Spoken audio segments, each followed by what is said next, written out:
হাদির মৃত্যুতে ভারতের গোয়েন্দা সংস্থা র কিভাবে জড়িয়ে গেল? বাংলাদেশ জুড়ে তোলপাড় ভাঙচুর, তাণ্ডবের মাঝেই ভারত বিরোধী স্লোগান।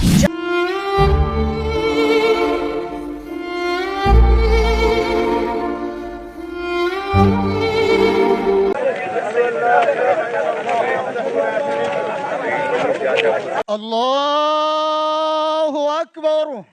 তুমি আমাদেরকে এমন এক মন্ত্র কানে দিয়ে গেছো, সেই মন্ত্র বাংলাদেশের কেউ কোনোদিন ভুলতে পারবে না এবং এই মন্ত্র চিরদিন আমাদের কানে বাজতে থাকবে। সেই মন্ত্র বাংলাদেশের বড় মন্ত্র হয়ে আমাদের জাতির সঙ্গে সংযুক্ত থাকবে। তোমার মন্ত্র ছিল চলো বলো বীর চির উন্নত মমশির। এই উন্নত মমশিরের যে মন্ত্র তুমি দিয়ে গেছো, সেটা বাংলাদেশি সন্তানের জন্মলগ্ন থেকে যতদিন সে বেঁচে থাকবে নিজের কাছে বলবে চল বলো বীর চির উন্নত মমশির। আমাদের শির কখনো নত হবে না। সবচেয়ে ব্রেকিং নিউজ হলো জাতিসংঘ হাদির হত্যাকাণ্ড নিয়ে উদ্বেগ প্রকাশ করেছে, নিন্দা জানিয়েছে, যে কোন ধরনের সহায়তা করতে তদন্তে প্রস্তুত এবং তারা বিচার নিশ্চিত করার আহ্বান জানিয়েছে। শরীফ ওসমান হাদি প্রশ্নে, শরীফ ওসমান হাদির ঘটনায় বিএনপি অকল্পনীয় ফাঁদে পড়েছে, বিরাট ফাঁদে পড়েছে। আসসালামু আলাইকুম দর্শক, নতুন একটা নিউজে সবাইকে স্বাগতম। বর্তমান বাংলাদেশের রাজনৈতিক প্রেক্ষাপট নিয়ে খুবই তথ্যবহুল একটা ভিডিও আজকে আপনাদের সম্মুখে নিয়ে হাজির হয়েছি। দর্শক, ভিডিওর শুরুতে অনেকগুলো ভিডিওর অংশ বিশেষ আপনারা দেখেছেন না, এবং তাদের কথাগুলো শুনেই বুঝতে পেরেছেন যে বাংলাদেশে বর্তমান রাজনৈতিক প্রেক্ষাপট কিরকম হতে চলেছে বা কিরকম হচ্ছে। দর্শক, আজকে সেই সমস্ত ভিডিওই আপনাদের সাথে শেয়ার করব, যেগুলো ভিডিও দেখলে এবং যে কথাগুলো শুনলে আপনারা অবাক হতে বাধ্য হবেন। দর্শক শ্রোতা, তাই বলবো না টেনে পুরো ভিডিওটি দেখতে থাকুন। আর আমাদের চ্যানেলে যদি আপনারা নতুন হওয়ার প্রতিনিয়ত এই ধরনের গরম গরম খবর পেতে চ্যানেলটি সাবস্ক্রাইব করবেন, যারা করেছেন ধন্যবাদ। চলুন একটা লাইক দিয়ে সবগুলো ভিডিওর বিস্তারিত আলোচনা শুনে আসি। শরীফ ওসমান হাদি প্রশ্নে, শরীফ ওসমান হাদির ঘটনায় বিএনপি অকল্পনীয় ফাঁদে পড়েছে, বিরাট ফাঁদে পড়েছে, একটা ভিশাস সার্কেলে পড়েছে। বিএনপি কার্যত ফেসে গেছে।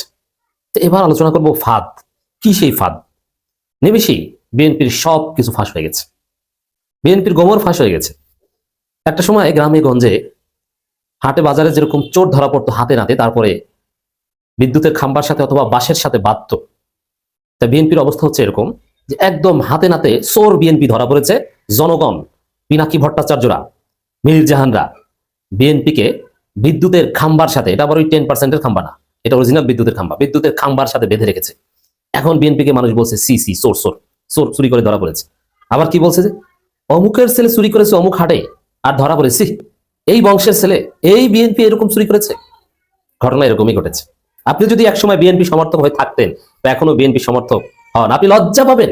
এ কোন চোর বিএনপি করেন আপনি? চোরের ঘরের চোর, এতটা চোর। হ্যাঁ, আমি একাডেমিক ভাষায় চোর বলছি, চুরি বলা হয় একাডেমিক ভাষায় বলছি, পলিটিক্যাল সায়েন্সের ভাষায়, রিসার্চ মেথোডোলজির ভাষায় আমি বলছি চোর। প্লেজিয়ারিজম মানে কি জানেন? চৌর্যবৃত্তি, মানে চৌর্য, চোর। বিএনপি চুরি করেছে, এই চুরি করেছে শরীফ ওসমান হাদির ঘটনায়। কি? বিএনপির স্থায়ী কমিটি একটা মিটিং করেছে, বিভিন্ন বিষয়ে সিদ্ধান্ত নিয়েছে। সেখানে শরীফ ওসমান হাদির প্রতি তুচ্ছ তাচ্ছিল্য, এটা তো আছেই, যে ওসমান হাদিকে দেখতে পারে না। ওসমান হাদি বিএনপির শত্রু, কারণ ওসমান হাদি ভারতের আধিপত্যবাদের বিরুদ্ধের প্রতীক, আর বিএনপি ভারতের দালাল। স্বাভাবিকভাবে ওসমান হাদি বিএনপি শত্রু হবে। তো ওসমান হাদিকে তুচ্ছ তাচ্ছিল্য করে বিএনপি। এই তুচ্ছ তাচ্ছিল্য অংশ হিসেবে বিএনপির স্থায়ী কমিটি মিটিং এর পর তারা যে প্রেস ব্রিফিং করেছে, প্রেস ব্রিফিং নিয়ে যে প্রেস রিলিজ দিয়েছে, সেই প্রেস রিলিজের একটা পর্যায়ে লিখেছে শুধু হাদি অজুহাতে, নোট অফ এক্সক্লামেশন, তারপরে হাদি অজুহাতে কি কি ঘটেছে সেটা লিখেছে। খুলনা চট্টগ্রামে ভারতের হাই কমিশনের কার্যালয় ও বাসভবনে হামলা ইত্যাদি ইত্যাদি অনেক কিছু লিখেছে। 11টা পয়েন্ট লিখেছে। এখন এখানে এই হাদি অজুহাতে, এটা আবার চুরির কি আছে? জুলকারনাইন সাহের কয়েক ঘন্টা আগে একটা ফেসবুক পোস্ট দিয়েছিলেন যে হাদি অজুহাতে এইটা ঘটেছে, ওই 11টা পয়েন্ট। তা বিএনপির স্থায়ী কমিটির মিটিং এর পর ওই প্রেস রিলিজে ওই জুলকারনাইন সাহের হাদি অজুহাতে 11টা পয়েন্ট হুবহু কপি করে লিখে দিয়েছে। তো এমন কপি মারানি কপি মারাতে যে জুলকারনাইন সাহেরকে ডিজিএফআই যা লিখে দিয়েছিল, দ্রুত সময়ের মধ্যে লিখতে যে বানানে ভুল হয়েছিল। আমি বলছি না যে তারা বানান বুঝে না, ওই ভুল বানান সহ কপি করে দিয়েছে, দাড়ি কমা সেমিকলন সহ কপি করে দিয়েছে। এটা একদিকে চৌর্যবৃত্তি, চুরি করে ধরা পড়েছে। যে বিএনপির স্থায়ী কমিটি, বিএনপি কতটা পচা, গান্ধা, থার্ড ক্লাস, ইতর শ্রেণীর দলে পরিণত হয়েছে, যে এক ওয়াকারের পোতবালক হিসাবে পরিচিত এক ভুয়া সাংবাদিক, জুলকারনাইন সাহের একজন ভুয়া সাংবাদিক, এজেন্সি সাংবাদিক, কচুখাতি সাংবাদিক, তার ফেসবুক পোস্ট হুবহু ভুল সহ কপি করে দেয়। আমি যখন ক্লাস 9-এ পড়তাম তখন আমার এক বন্ধু ছিল, আমি নামটা বলছি না সঙ্গত কারণেই, অনেক লম্বা ছিল, অ্যাভারেজে আমাদের চাইতে অনেক সিনিয়র মনে হতো। তো মাঝে মাঝে বিভিন্ন পরীক্ষায় আমার ঠিক পেছনে বসতো বা পাশে বসতো, যাতে আমারটা দেখে লিখতে পারতো। তো দেখে দেখে লিখতো, একদম দুর্বল স্টুডেন্ট ছিল, কিছুই বুঝতো না, পারতো না, দেখে দেখে লিখতো। এখন গণিত পরীক্ষায় তা আমি যে কোনো কারণে কয়েকটা লাইন কেটে ফেলেছি, যে এটা ভুল হয়েছে, ওইটা আবার করেছে সরল অঙ্কের। তো ওই ছেলে, আমি যদি ভুলে একটা লাইন কাটি, ও ওইটাকেই মনে করে যে এইটাই মনে হয় গণিত, ও ওইভাবে কাটতো। আমি যদি ওভার রাইটিং করতাম যেভাবে, ও ওইভাবে ওভার রাইটিং করতো। কোন মানের স্টুডেন্ট হলে এই কাজ করে? নকল করার যোগ্যতাও ওই ছেলের ছিল না, যে নকল করতে দেখে দেখে লিখবো। ঠিক আছে, আমি যেখানে ওভার রাইটিং করেছি, ভুল করেছি, ওইটা না লিখলেই তো হয়, কিন্তু না, সে ওইটাও লিখলো। তো বিএনপির অবস্থা হচ্ছে এরকম, যে একজনে ভুল লেখলে ওই ভুলটা যে সংশোধন করে কপি করতে হয়, ওইটার মতো জ্ঞান না, একদম ইতর শ্রেণী, থার্ড ক্লাস অশিক্ষিত মূর্খদের দলে পরিণত হয়েছে বিএনপি। এরা ক্ষমতা আসবে, এটা অসম্ভব। এটা খালেদা জিয়ার বিএনপি, এটা জিয়াউর রহমান বিএনপি, লজ্জা, চোর বিএনপি। এরা কি শুধু খাম্বা চুরি করে আর বিদ্যুৎ চুরি করে আর 10% চুরি করে? না, এরা এখন এই ধরনের চুরিও করে। এটা কি শুধু চুরির অপরাধ? না, শুধু চুরির অপরাধ না। এখন এখানে কি করেছে দেখেন, জুলকারনাইন সাহেব 11 নম্বর পয়েন্টে লিখেছে নিউজ এজ সম্পাদক, এর মানে নিউ এজ, ওইটাকে ভুলে নিউজ এজ লিখেছে, এটা স্পেলিং মিস্টেক। তো বিএনপি কপি করে ওই নিউজ এজ ওইভাবে লিখে দিয়েছে। আবার আওয়ামী লীগের লোকজনকে যেভাবে বিএনপি সম্মান করে বলে না, কিন্তু এই কচুকাতি সাংবাদিক যেভাবে সম্মান করে লিখেছে, যেমন সাবেক মন্ত্রী বীর বাহাদুর, মানে সাবেক মন্ত্রী, ফেসিবাদী, এইসব শব্দ লেখে না, ব্যাপক সম্মান। চট্টগ্রামের প্রয়াত মহিউদ্দিন চৌধুরীর বাসায়, মানে বিএনপি নেতা, সাবেক নেতাকে যেভাবে সম্মান করে, ওইভাবে সম্মান দিয়ে আওয়ামী লীগের পান্ডাদের নাম লেখা হয়েছে।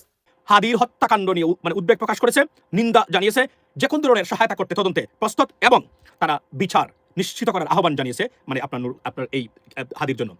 This is the greatest moment of after হাদিস ডিপারেচার, লেডিস এন্ড জেন্টলম্যান। জাতিসংঘ ইন্টারভিন করেছে, যাকে উগ্র রেডিকাল বলে তারা সারা বিশ্বে প্রচার করার চেষ্টা করছে। তাদের পরাজয়ের গল্প আরো শোনাবো। This is not the end of the story, this is the beginning of the story এবং the defeat of the fascist ladies and gentleman. For example, আজকে সবচেয়ে বড় শুরু হয়েছে কোন জায়গা থেকে? শুরু হয়েছে my country, United states of America. তাদের মানে আমেরিকান এম্বাসির পেজে তারা হাদিরকে তরুণ প্রজন্মের নেতা বা মুখপাত্র হিসেবে আখ্যায়িত করে সমবেদনা জানিয়েছেন, সুখ প্রকাশ করেছেন।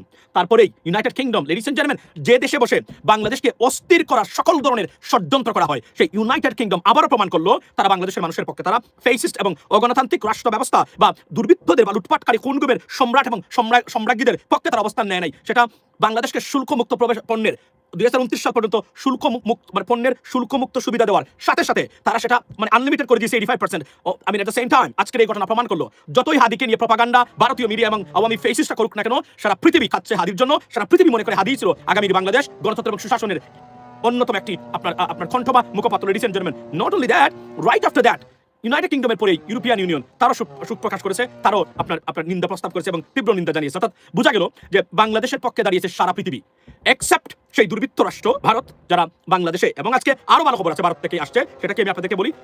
অনেকদিন পরে ভারতের মানে ভারতীয় যে সুশীল মানুষ আছেন, যারা মানে জ্ঞানী মানুষ আছেন, সবাই টি বয় নয়, রাইট, বা টি মেকার নয়, সেটা তারা প্রমাণ করেছেন। তার হচ্ছে ভারতীয় আপনার এই যে মানে পার্লামেন্টারি কমিটি, যেটা সেটা আজকে বলেছে ভারতের উচিত হলো, তারা সাজেশন দিয়েছে, দু একটা কথা বলেছে, স্বাভাবিকভাবে ভারত বলবে, ঘুরে ফিরে একটা জায়গাতে তারা একমত, সেটা হচ্ছে যে রেডিকালাইজেশন নাকি বাংলাদেশে মানে উৎপত্তি হয়েছে। কিছু মানুষ তো নিশ্চয় উগ্রতা করেন আমাদের দেশে, এটা বিচ্ছিন্ন ঘটনা, কিন্তু বাংলাদেশের জাতিকে যেভাবে তারা বোঝানোর চেষ্টা করেন, পৃথিবীতে সবচেয়ে উগ্র জাতি হচ্ছে এই মুহূর্তে ভারতীয় উগ্র হিন্দু যারা আছে তারা। আমি বলি আপনাদের পয়েন্টে, পার্লামেন্টারি কমিটি বলেছে, আপনার শাহিদ থাপুরের, যিনি আপনার কংগ্রেস এই আপনার এই মেম্বার পার্লামেন্ট, উনার নেতৃত্বে কমিটি, তারা বলেছে ভারতকে সাজেশন দিয়েছে, ভারত যেন একটি পার্টিকুলার দলের না হয়ে সারা বাংলাদেশের সব রাজনৈতিক দল এবং মানুষের সাথে সম্পর্ক করে।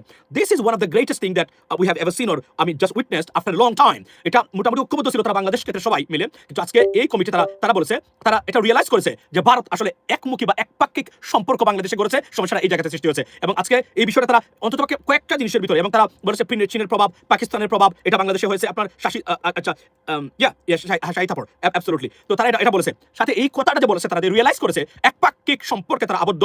ইট ইজ এ গ্রেটেস্ট একটা অ্যাচিভমেন্ট মনে করি আমাদের জন্য, কেননা এই কথাটা উঠেছে এবং এটা ফেসিস্ট যারা আছেন, যারা ভারতে অবস্থান করতেছেন, মনে রাখবেন, একটা পর্যায়ে আপনাদের সাথে কেউ থাকবে না, একটা পর্যায়ে আপনাদের সাথে কেউ থাকবে না। কেউ তার অর্থনৈতিক দুরবস্থা নিয়ে এসে জনগণের মানে আপনার জব লস করে, অর্থনৈতিক ক্ষতি করে, জিডিপির আকাশ ছোট করে কোনো দেশ কাউকে সমর্থন দেয় না। আওয়ামী লীগের সাথে যে সম্পর্ক, সেটা অর্থনৈতিক সম্পর্ক, তবে অ্যাগ্রেসিভ মানে ইকোনমিক্যাল পলিসি যেটা ভারতীয় গভর্নমেন্টের, এই কারণে তারা মনে করে, এবং এটা অ্যাগ্রেসিভ পলিসি ডেফিনেটলি, এই জন্যই তারা ভারতকে দরকার, মানে এই কারণে। লেডিস এন্ড জেন্টলম্যান, আমরা যদি আজকে যে ঐক্যবদ্ধ বাংলাদেশ হয়েছে এই মুহূর্তে যদি আমরা একটা বজায় রাখতে পারি আমরা, তাহলে আগামী দিনে বাংলাদেশের মানে ভবিষ্যৎ উজ্জ্বল।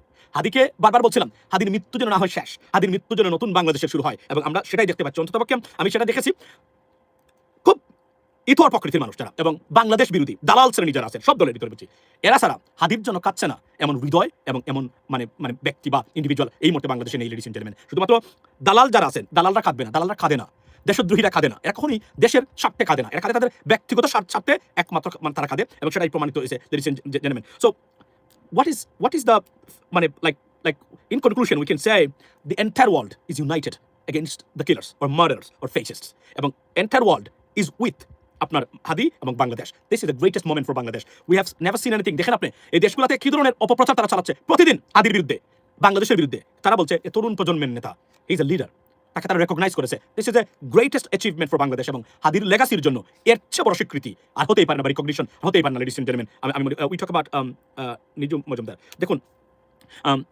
আই আন্ডারস্ট্যান্ড আপনারা এদের কথা শুনতে চান, এটা ঠিক আছে, কিন্তু এদেরকে যদি আপনি মানে 100% মানুষ মনে করেন তাহলে আপনি ভুল করবেন। সুতরাং আমাদেরকে কথা বলতে হবে মানুষকে নিয়ে, মানুষের ভুল ত্রুটি থাকতে পারে তাকে নিয়ে। আপনি যদি কোন ব্যক্তিকে মানুষই মনে করি না, আমি তার বিষয়ে কথা বলার কি আছে? পশুর বিষয়ে কথা বলতে কতক্ষণ বলতে পারবেন? এরা পশু শ্রেণীর এবং আওয়ামী লীগ সত্যিকার অর্থেই যে মানুষের পর্যায়ে পড়ে না এবং এরা যে আসলেই কোনো ধর্মের না, তাদের নিজস্ব ধর্ম তারা পালন করে, মানে একদম একটা মানে বিরল প্রজাতির একটা গোষ্ঠী। এরা কোনো রাজনৈতিক দল হতে পারে না। এরা কিছু মানুষ সন্ত্রাসী মানুষ, কিছু লুটপাটকারী, কিছু বিবেকহীন, কিছু ধর্মদ্রোহী, চরম মানে আপনার মানসিকভাবে অধপতিত কিছু মানুষ নিয়ে তৈরি করে একটা দল, তার নাম হচ্ছে আওয়ামী লীগ। এর চেয়ে বাইরে কোনো কিছুই না লেডিস এন্ড জেন্টলম্যান। সো মূল বক্তব্য হলো এই জায়গাতে যে আমাদের হাদির মৃত্যুর পরে আমি আবার বলছিলাম সারা বাংলাদেশের মানুষ ঐক্যবদ্ধ এবং বাংলাদেশের জন্য it's a greatest turning point or dimension. আমি মনে করি পলিটিক্যালি আমি বিশ্বাস করি আগামীর ইলেকশনে বাংলাদেশের মানুষ সেটা প্রতিফলন ঘটাবেন দালালদের বিরুদ্ধে, প্রতিফলন ঘটাবেন যারা বাংলাদেশের বিরুদ্ধে অবস্থান নিয়েছে, যারা সত্যিকার অর্থে বিভিন্ন দেশের দালালিতে ব্যস্ত, বিশেষ করে পার্শ্ববর্তী দেশের দালালি যারা করেন, এদেরকে মানুষ প্রত্যাখ্যান করবে। সৎ যোগ্য মানুষ প্রকৃত অর্থেই দেশপ্রেমিক মানুষের পক্ষে বাংলাদেশের মানুষ অবস্থান নেবে এবং সত্যিকার অর্থেই হাদিদের স্বপ্ন যেটা ছিল সেটা বাস্তবায়ন করবে। এটাই আমার বক্তব্য লেডিস এন্ড জেন্টলম্যান। সো আপনার গেল।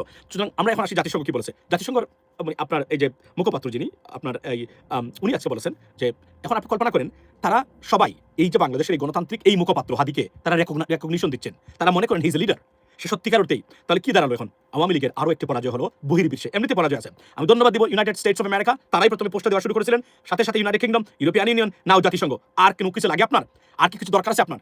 এর চেয়ে বড় অ্যাচিভমেন্ট আর প্রাপ্তি আর কি হতে পারে? তারপরে আজকে লেডিস এন্ড জেন্টলম্যান এখানে বলে রাখি যে আমরা যদি সত্যিকার অর্থে ঐক্যবদ্ধভাবে মাঠে থাকতে পারি, এটা বুঝিয়ে দেওয়া দরকার যে আপনি বিপ্লবীদের এবং দেশের পক্ষে যারা দাঁড়িয়েছে গণতন্ত্রের পক্ষের, এদেরকে আঘাত করবেন, আমরা দ্বিগুণ গতিতে জ্বলে উঠবো, দ্বিগুণ গতিতে প্রতিবাদ হবে যা আপনারা কল্পনা করতে পারেন নাই। সুতরাং do not play with the fire and Fury, এবং এটাই হওয়া দরকার। এবং আমি মনে করি অতি দ্রুত 7 দিনে যদি বিচার হয় হাদি হত্যাকারীদের, সেটা করা দরকার, দৃষ্টান্ত স্থাপন করা দরকার। এবং হাদির পরিবারকে বাংলাদেশের অন্যতম ধনী পরিবার হিসেবে আমরা দেখতে চাই। আমাদেরকে সরকারি সুযোগ করে দিক, আমাদের প্রবাসীদেরকে আমরা $1 করে দিলে দেড় কোটি ডলার আমরা দিতে পারি। এখান থেকে যদি আমি ফেসিস্টদের সহযোগী বা অমানুষকে বাদ দেই, অ্যাটলিস্ট কমসে কম 1,20,00,000 প্রবাসী আমরা যদি $1 করে দিই, 1,20,00,000 আপনার ডলার হাদি কেন দেই? সিম্বলিক করতে, যেন যারা দেশের পক্ষে কাজ করবে এদের পক্ষে বাংলাদেশের মানুষ দাঁড়াবে, এই বার্তাটা দেওয়াই হবে আমাদের মূল্য করে লেডিস এন্ড জেন্টলম্যান। সুতরাং আজকে প্রমাণ হয়েছে হাদির মৃত্যু বৃথা যায়নি, বরং হাদির মৃত্যু নতুন বাংলাদেশের হাদির স্বপ্নের বাংলাদেশের হাতছানি বা প্রতিষ্ঠা করতে আরো এগিয়ে গেছে বাংলাদেশ এবং আরো কাছাকাছি আছে। এবং এই ফেসিস্টদেরকে, ষড়যন্ত্রকারী, হত্যাকারীদের, যারা খুনগুমের সম্রাজ্ঞী, লুটপাটকারীদের আরো একটি পরাজয় হয়েছে। ব্রিটেনের মতো দেশ হাদিকে তরুণ নেতা হিসাবে স্বীকৃতি দিয়েছে। দর্শক আশা করি সবগুলো ভিডিও দেখেছেন এবং বিস্তারিত আলোচনা শুনেছেন। এবার অবশ্যই আপনাদের মূল্যবান মতামতটা জানিয়ে দিবেন, পারলে ভিডিওটি শেয়ার করবেন। আর আমাদের নাসির বার্তা ইউটিউব চ্যানেলে যদি আপনারা নতুন হন, প্রতিনিয়ত এ ধরনের আপডেট, গরম গরম খবর পেতে আমাদের এই চ্যানেলটি সাবস্ক্রাইব করে আমাদের সাথে থাকবেন। ইতিমধ্যে যারা অলরেডি সাবস্ক্রাইব করে দিয়েছেন সবাইকে অসংখ্য ধন্যবাদ জানিয়ে আজকের মতো এখানেই বিদায় নিচ্ছি। আবারও দেখা হবে, কথা হবে নতুন কোনো টপিকে, নতুন কোনো ভিডিও নিয়ে। সে পর্যন্ত সবাই ভালো থাকবেন, সুস্থ থাকবেন। আল্লাহ হাফেজ।